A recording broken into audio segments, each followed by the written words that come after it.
Oh yeah. I was driving through some fields yesterday. I said, it's a little pushing it. There's a lot of good spots, but we're pushing it a little bit. Then I thought, it's that 35 acres of pasture I need to work up behind the house. That, you can get on some pasture early. So yeah, disc's already in that field. I got a tire I got to change on the Packer bar. But I got the tires from this and they're same size, so that's easy. And yeah, just it's an L shape around this swamp. Hasn't been broke since like 89 or something, so it's gonna take a couple passes, so we can start early. And it's supposed to rain and snow for 2 or 3 days. So work it up and let it take all that moisture in. I don't know. Whatever. Do something. We got our use out of that one. So there we go. I just have to grease the middle of the disc now that it's lifted up.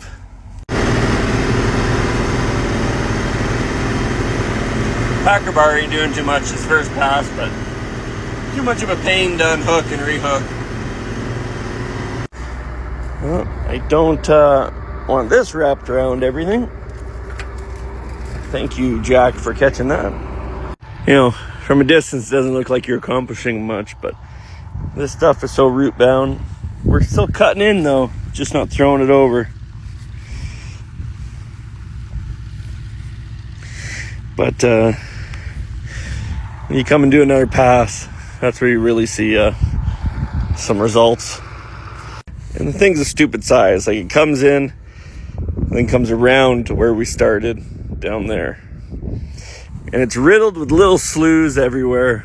But I guess that's why it's been left grass so long. So I think the idea here is I'm going to seed it 3 years-ish and put it back to grass because it's better suited for that. But it needs to be smoothed out. Bowl holes everywhere too.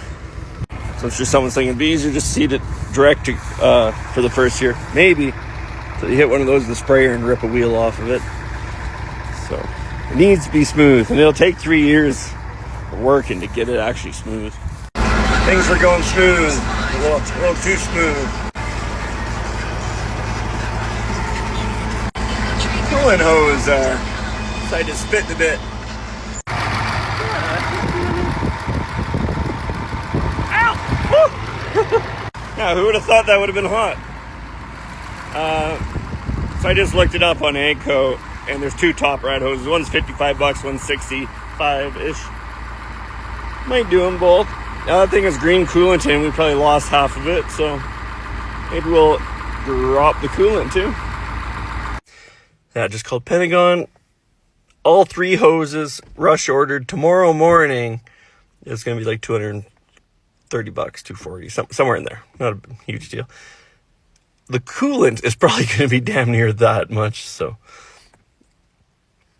tomorrow is supposed to rain, so that is something we can do if it's not raining real hard. Pick away at it. Well, I was going to do a big parts run this morning. It's rained overnight. It's supposed to rain off and on today. But I've been rebuilding cylinders like crazy on this Morris. I used the Vibrashank co-op yesterday and it started to leak on one cylinder. I went, why not? I'm at it. And this cultivator's in pretty nice shape all around. So rebuild, and it's your death control cylinder too. So it'll be nice for that not to leak. But I got all the parts to fix the Massey lined up. All the coolant. I got oil and filter for the white, which don't really need much, but it's due, so whatever. I'll use it eventually. Actually, I'll probably do some harrowing with that white, so it needs it. I'm back from the city, letting the white warm up to do the oil change in it. Was going to drop coolant in this, and now it got really windy, so that'll be a lot of fun with coolant. Just everywhere. Oh, yay. I can't really hide it from the wind because I want it close enough to the house for the hose, because I think I'm going to drain it and then fill the whole thing up and let it run with water and drain it again. And then put my really expensive purple stuff in there. The coolant was more money than all new rad hoses from Agco. Oil cooler one opened easy, the rad one opened easy, and there's one on that side of the block. It didn't want to open easy, and I'm not going to fight it because I'm going to flush it anyways. It's supposed to hold 58 liters of coolant. I sure hope I lost a fair amount in the field. And all the doomsday people out there that every little thing has to be the motor going out of it. I think there's a simpler idea of what happened here. So, coolant like that might panic some of you. But not me. Because we prove things before we freak out. Is that oil and water? Is that a whole bunch of stop leak? Maybe this rider's dripping and someone hit it hard with the stop leak. Is that red and orange and green coolant mixed? Did they have extremely hard water and they just filled it from the tap to top it up? You know, reacted with all the cast? We're going to find out. Kind of. We're going to let that settle. And I might fill this full of water before putting that expensive purple coolant in. And pressure testing it and see if we push in through the cooler or anything into the pan. There's no water in the oil though, so I don't think we're doing that. But we can test some things before panicking. And let's say worst case, it is all going to hell. I believe that engine has 200 acres left in it. Whether it runs in straight water or not, I don't care. And then we shop for something else for it. Oh, almost 5,000 hours on the old white. Not that I'd ever trust that gauge, but it's a reference. Don't worry, things are going good. Everything's fine. Just a little flush, you know. When those thermostats open, it's going to be one hell of a mess, though. So we're looking at possible oil in coolant. Not proven, most likely though. Flushing it out. I got some of the old coolant waiting to see if they'll separate. There's a couple things that can cause milky, but yeah, I think it's probably 90% sure it's oil. It's been like 25 minutes and it's like that bypass hose must do enough just to keep it cool at idle. Oh, it's starting. Alright, got it into thermostats open twice. I gotta drain the water out of this now because it's supposed to freeze the next 4 nights in a row. I caught samples twice. There, I got all 3 open to drain the water, so should be safe. I'm thinking about easy ways to prove oil coolers, so I'm gonna let all the water drain out. I'm gonna leave the drain open for the oil cooler that I have open right now. Fire it up and let it run for a minute. It won't heat soak that bad. I'll wait till it cools right off to do that. But if we put, 60 psi of pressure to the oil cooler with no water in there and oil leaks in there, it should just come out the drain and then we know. Do an oil cooler. I want to guess.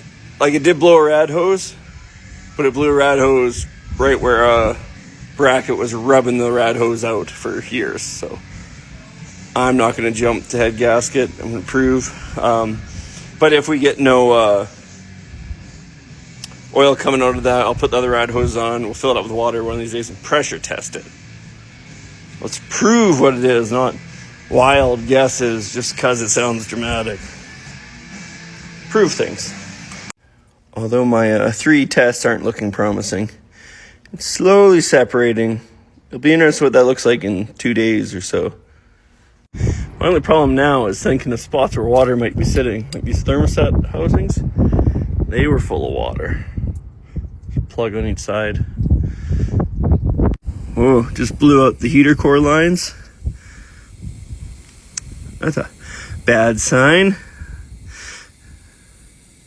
Well, let's see if we can catch anything in there. We'll let this run for a minute or 2. Nothing too obvious. Maybe I'll do this tomorrow and the next day. We'll see if we come up with anything. I was getting a little paranoid about it freezing and some little fitting or little cast piece breaking or something stupid. So wedged in there. But if I can get the gaskets, I'll find out tomorrow morning. I'll pull the oil cooler and we'll make plates and pressure test it. Just get after the chase. Okay, gonna start pulling the oil cooler off of the Massey. My coolant sample, the oil's not really separating that quick, but I did Google it and they said it can take like a month. But there's oil in there. And the oil cooler There. Where are you? Oh, right, all of that. I think with two people it wouldn't be terrible to do, but you'll need a little help getting it to them all, especially positioning. I had this manifold off last week. I have another set of 4 gaskets because I got 8 just because. I think I'm going to pull it. Doing it by myself, I think it's going to make it a lot easier to get in there. All right, that's going to be way easier now. Well, that's a very, very good start to the project. All right, everything's unbolted and this thing is not moving. So I looked at a parts picture and it doesn't show it well, but with all the bolt holes, I think if you pull the filter adapter off, I think there's a bolt in the housing holding this on. Because something's up, like it is stuck there for 2 loose bolts. And when they don't make parts for these things anymore, you best not go break some big chunk of cast off of it. There, 1 bolt, that comes off. If you have an old small cam 855 that has a canister filter, you can buy that and bolt it on and run spin-ons. Fun fact. Yeah, I bet you've tricked a few people over the years, you bastard. Ha! 2 of them, you bugger. Okay, there we go. Good thing I took that manifold off. This would have been a real pain. Still gotta find how I'm gonna wiggle that out of there. I guess out. Hopefully I don't have to take that filter off. Whew, that's definitely gonna be a 2-person job going back in. I waited till I was right under it and had it tipped up to unload the rest of the water that was still in there. So that was nice. But I don't know if I should pull that cover and reseal that thing too or not. Probably fine. So now to pressure check this thing. I was going to car wash it, but I was thinking plug the oil side would be easier because I thought it'd be a 1 in, 1 out, and this nice little piece to plug. But it's oil, the filter there and here by the looks of it. So I think it might be easier. I'll just do 2 big plates and I'll pressurize the coolant side. That probably is going to be the way to go. Plate, drill some holes. You slap a tire tube down there and challenge it with the tire tube for your seal and see if you can hold some pressure. Hey, got the oil cooler off of this Massey. We're going to make some plates and pressure test it and see. So just starting, got this one almost done. On the second one, I'm going to make sure the stencil doesn't move on me. We're just going to bolt some plates on with some, I'll just use a tire tube as a gasket. And we'll put parts in it so we can pressurize it. There, can't even tell with the big washer. And that's going to be our import. So this guy, we'll just do another one and block him right off. There's that one too. These hole punches are super useful for stuff like this. Well, there, everything's plugged up. We can fill it full of water and see if it bubbles out here. I was scared this plate would be too thin over that big of a surface area, but I made a nice noise maker.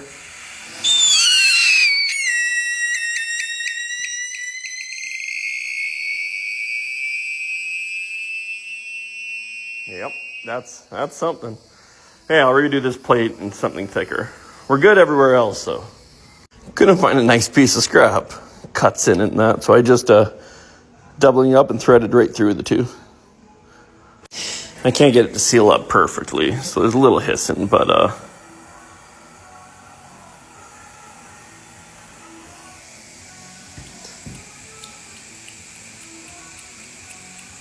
is that just front marsh?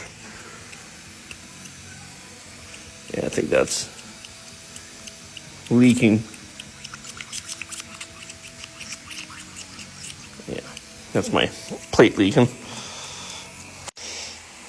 Well, this shows that there's no obvious, huge failures. So I think we're going to disassemble it and reseal it all. We'll inspect it, but hopefully it's just the O-rings on the ends kind of slowly weeping at temp. I'll have to call the city and see if they can test it with it out, double check it, but I was reading a bunch of them that sometimes they are hard, like 120 PSI and they won't leak, but when they're at temperature they will, so there's only so much we can do. So I have this brass ring and then an O-ring wedged in there, and it moves a little bit. Maybe if I take this plug out, I can access the back just to give it a nudge forward. Well, I'm kind of at a loss. I can't get it out. It is god-awfully expensive and hard to get. Like, unreasonably. It'll move around. Both sides you can see, but that O-ring's holding it. I stuck the end of that hammer in there and just tried to lightly pry. And no luck so far. So I got frustrated. I went in, mixed a paralyzer. Had a good idea. Why don't I go on Facebook and ask the 903 page, those guys, what should do? And within 2 minutes, had the answer. I just beat the hell out of it on some blocks of wood, and she'll fall out.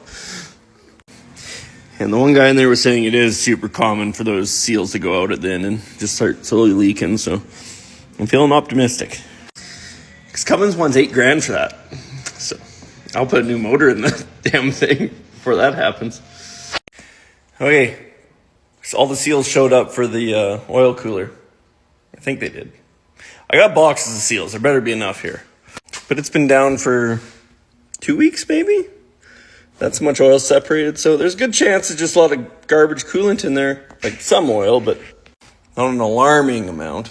Got this cleaned up. So way in there, there's that groove for an O-ring. They'll sit right here. Then we'll slide it in, and you put another O-ring in, and then a brass ring that retains it, kind of. All right, to get that set in, I have to put it down on a block and just tap it gentle with the sand hammer, and it finally went in. And I used some O-ring lubricant and lubed it right up, trying to make it as easy as it could be. Here's that brass ring. Another O-ring. The more I chase this top O-ring around, the bigger it seems to get. So I'm going to pull it all out and just try and stuff all the way around. All right, I did 4 corners, then 8 corners, and we'll shove her all in there. Well, that was a fight, but got this in here and was able to chase it around after the fact, and she's down there. This ring here, I don't know. I'm guessing the other plate will just sandwich it in there and make it so that O-ring keeps pressure on it. I don't know if we're supposed to do anything. I don't have a manual. I'm just winging it. Hey, for a second, I thought, does that O-ring go in that groove? But it's much bigger than it. And when you look at the old witness marks around here, yeah, I think it just keeps pressure applied to it. Gets sandwiched in. Oh, also, everything I read with 855 stuff talks about aligning a dot on here with a dot here, orientating it. I've seen nothing with that with the 903 stuff, just the 855. So I don't think that's an issue here. Hey, got that bolted together, some of the plugs in. I messed up. I forgot to order this seal because it was stuck to there the whole time, and it is crunchy. But that one should be in stock. I got this one because it kept falling off. And I need this fitting because I broke it, and I just put this in for pressure testing. But no crazy rush because I got to get help to lift this in there because that thing's not crazy, but probably 55 pounds, 60 pounds. Has to go up and in without mashing all the mating surfaces into a bunch of grease. Oh, this gasket, this most simple gasket there is, isn't available anymore. So I think instead of peeling that off, I'll just do a little RVT or something on there. This literally just drains out and goes right into the pan, so it never sees pressure or anything, so I'm not too worried about it. Those are those 2 other ones. I'll probably have to high tack them in place because they go in there. It looks like there's lots of room, but there's it has to come up over top of that filter housing and get into place. Ready for some heavy lifting? It won't be too bad. Oh, I don't think that was really doable alone. Fuck. This guy high-tacked on really nice, and that back one's been a pain, so we're going to make some dowels so we can just slam it on and they're held in place. I don't have my grinder here. It's in the welding truck, but I have things.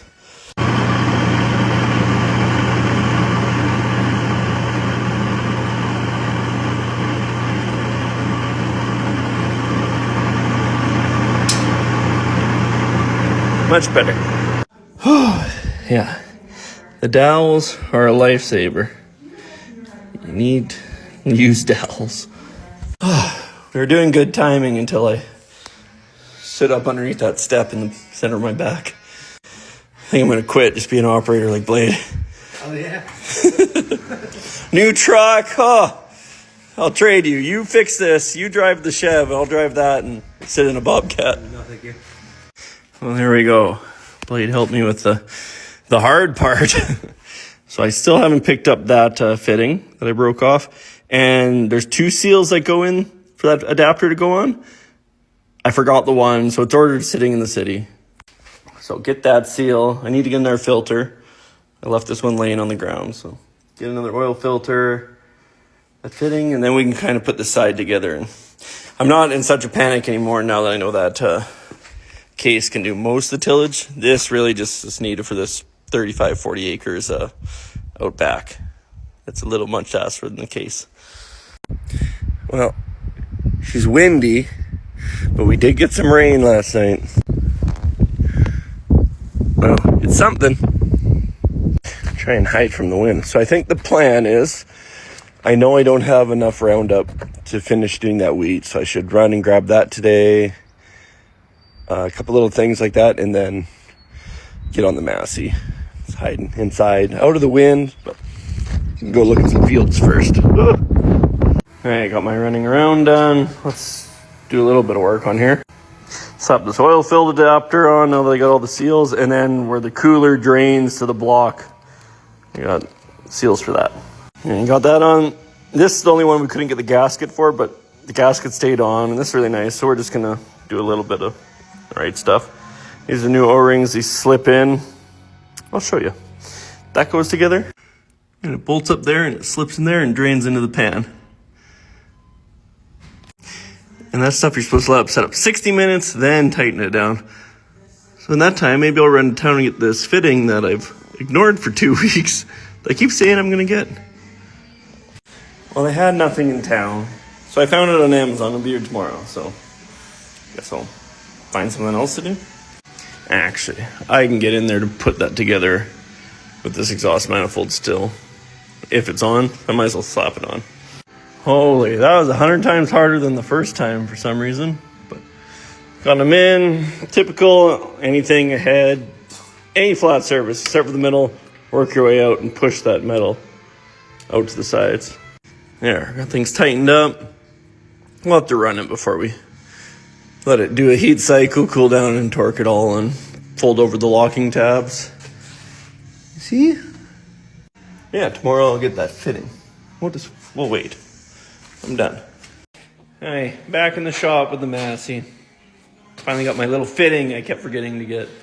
Amazon helped me out on that one. Hey, so that was a pain in the ass, but we got her. Now I can throw the oil filter on. The oil filter that Cummins charged me like $105 for. Holy hell. It is like 2 inches longer than the Wix one I had. I should see if that number will cross-reference to a different one. Oh, that was the other little thing. So this clamp for the muffler is stripped out under the, so I got nuts stacked there trying to get it tight, but it won't work. And it's fine thread, and I ordered another clamp, but there's different bandwidths, and it was a pain in the ass, but I found some joiner fine thread nuts. So hopefully I can just skip right past the bad part of the threads. Yeah, buying joiner nuts for all these clamps is the way to go. You know, that's a lot of pressure on just a couple threads, but not that. Well, you know, they came in a 4 or 5 pack, and I'm never going to use them. Might as well get some use out of them. I guess I better throw the hood on. I was adjusting the clutch, which it's just not in the best location, so I was getting flustered. All right, got it back together. I think the plan is I'm going to fire it up and pull it outside because I'm so sick of little tight trails here and there with this thing in here. But tomorrow night's supposed to get down to +1. The next night 0 and the next night 1 or something. I'm kind of leery to put water in it because I want to run it with water one more time, flush it out before I put coolant in. And you can't just easily flush every little crevice. Like under the thermostat housings, they're all cast. They'll hold some, and not interested. So I have other work I can do for 2 or 3 days, but I'm sick of it being in here. I was looking for wire strippers the other day. Forgot I put a stereo in here.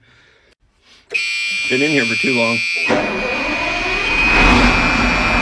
Nice. Oh, that's so much better. You don't gotta run too long with no water in her.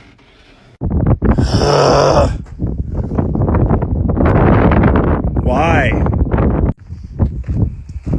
Hopefully I forgot to tighten the bolt up or something.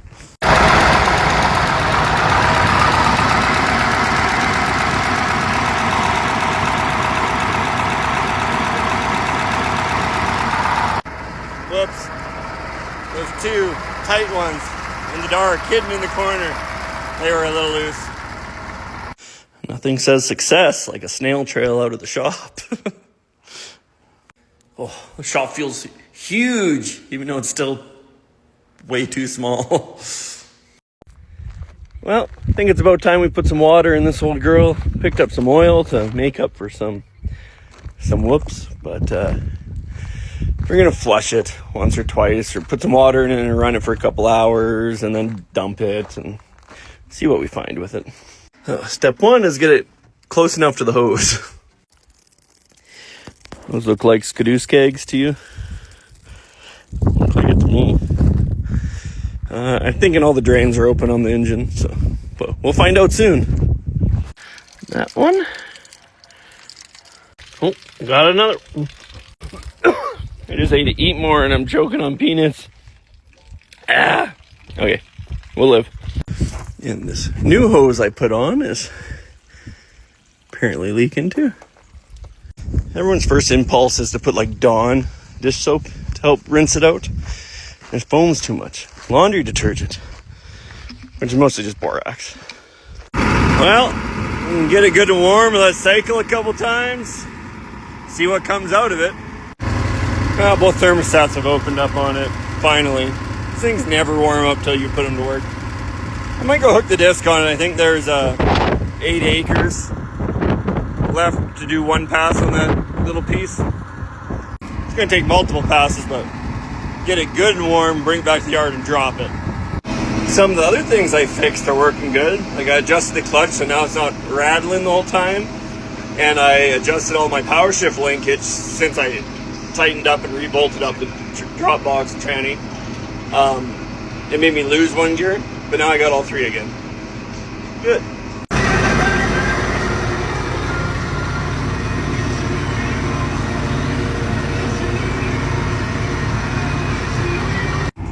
Oh, 2 little passes left. Why are you leaning? Why are you doing that? Do these 2 passes, then we'll go unhook, flush this out again. Probably deal with that wheel bearing. Yeah, that wheel bearing's totally fine. I lifted it in there. It looks like the whole mount, I guess, is slightly bent. Must have bounced that disc down the road or something. I don't know. Now, the water looks nasty, but it's been sitting here and it doesn't show any oil separating a line off or anything. Just gross looking water. Yeah, it's supposed to rain like 2/10 here soon, so it'd be nice if we could give this thing a bath, rinse it out with water again, then put coolant into it, and later tomorrow afternoon when it dries up a little bit, go work that again. Moisture might help it work up a little bit. And the spots I went over twice, they'll come around. It's going to take 3 passes to be not nice, but yeah, it is what it is. It hasn't been broke since like 88 or something, I was told. Yeah, that's fun in the wind. But it's rinsing out clear. Yeah. Nice clear water coming out. It's a better way. We'll get it eventually. Hey, I picked up distilled water for this thing. I was going to put coolant in it, but let's just run it another day of straight water and see what comes out. Everything just flushing up now is just cold water. But when you heat things up. That does change things. They were saying we were going to get 2 tenths yesterday afternoon, and we got 2 to 10 drops, so a bit dry. What do you expect when working pasture?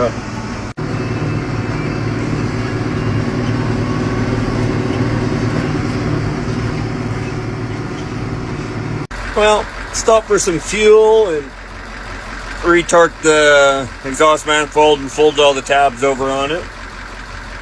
It's starting to break up a bit. This stuff that was worked earlier is breaking up a lot nicer. Around the corner, stuff that was broke up 2 days ago. It's not as nice, but oh well. Just walking up to it, and what the heck?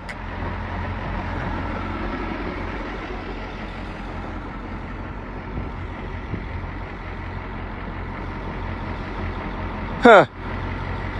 That's a new one. Well, let her cool down and drop the coolant again, or water. Well, that's some good news. That's some pretty clean water compared to the first couple times. Yeah, we ran it for 6 hours or so. I think she earned some proper coolant now. The 903 lives another day. But one more problem. She's getting yanked. See? Any expensive problems with getting yanked. This whole ordeal cost me $230 in seals. It charged me $100 for that oil filter. Shouldn't have bought it from Cummins. I think it's $200 in coolant. I already had the exhaust manifold gaskets, but I think they were $6 a piece or something. So, bunch of pennies. Well, you know, all the experts on here, the payment on a brand new Deere would just be more efficient. I don't know who's doing their math, but I think they're getting screwed. Oh, I changed all the rad hoses. That was $200, $210. I didn't have to. I only had to do one, but so we'll be proactive. Well, let's throw 60 liters in her. Hey, that's going to be way easier. Well, out here again, we got actual coolant in her. Everything's good that way. So when it's pasture since 88, it doesn't work up the best. Little lumpy, but nothing but time is going to really help something like that. That's just all roots. I know everyone will want to spend a bunch of money and rent high-speed discs at $15 an acre and do all this, and there's no moisture in the ground. But it's supposed to rain for 3 days in like 2 days. So I was thinking I could wait till it rains and it'd break up nicer. Or we could just work the piss out of it and seed it. And then that seed will get 3 days of rain instantly. Because just time will break this all down. That's the answer. It's only 35 acres. That's my go-to.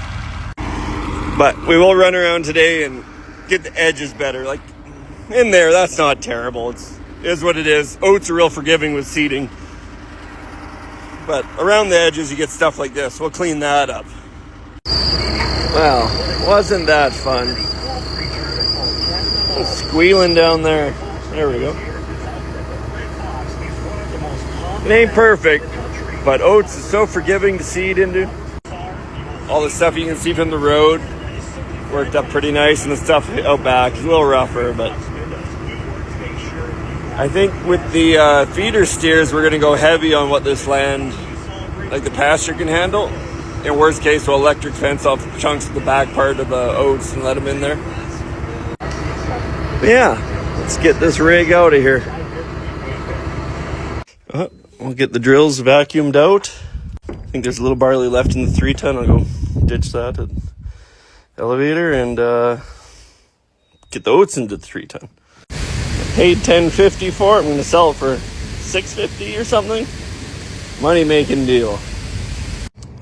That's some pretty heavy barley.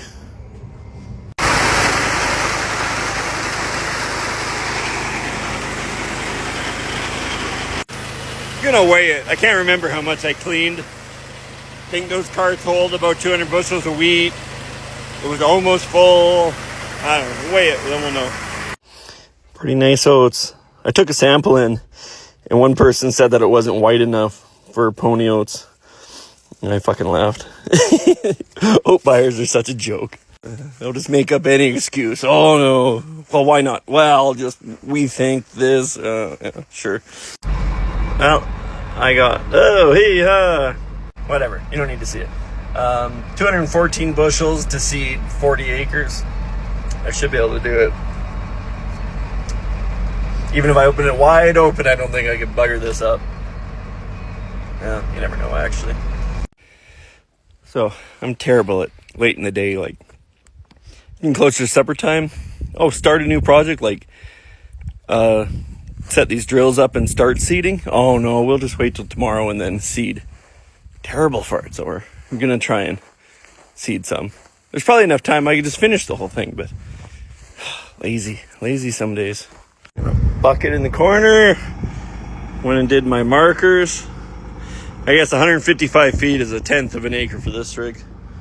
Hey, first check, I did it with it still wide open, and it gives me pretty well 4 bushels an acre.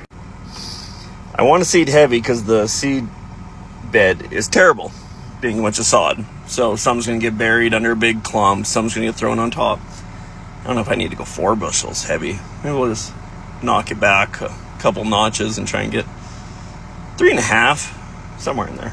Heavy, but there. Second try, I got 3.35 bushels an acre. That'll do. I still can't get over the fact that someone said these oats weren't white enough to be pony oats. Okay. This is probably going to take a little longer than normal, being so lumpy and rough. Travel a little slower so we don't shake the shit out of the drills. Alright, sped up a little bit, but still 4 miles an hour. 3.3 was, that was going to take a bit. Well, I got a good start. You can barely see where you're going. It's so powdery dry and sod lumps, so GPS is key. And it shut off on me and erased everything. It's like I'm mad and I quit. Tomorrow, regroup. Yeah, it's getting time to eat anyways. Well, next morning, just loaded her up. Should be a nice day.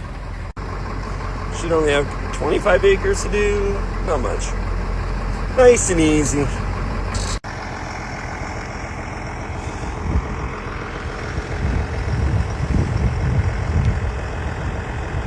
The Bell 212. Well, there we go. A little bit of bucketing to do, but we're done though. It's done everything. Kinda. It's part of my yard I want to roadkill up and reseed the grass. Does that count? Or is that a whole different thing? Go with a different thing. Yeah, so we can put the leftover oats in this cart. And then we can fill the back one with just normal oats. And then the cleaned oats will be in the front. Haul it home, and then the girlfriend can have horse oats and cow oats there. Good. For next year, now that I did a whole spring with this auger setup, I need to shorten that auger or the tube a little bit, foot and a half, and I need to make a grain gate in there so you can dump much quicker. That'd be handy. Otherwise, and either fix the solenoid or just totally bypass it with new hoses so I can run the auger in reverse. So minor things to get it where I want it, but being able to roll the tarp over was very handy. You know it won't be much, but it still makes you feel good when it starts raining right when you finish seeding.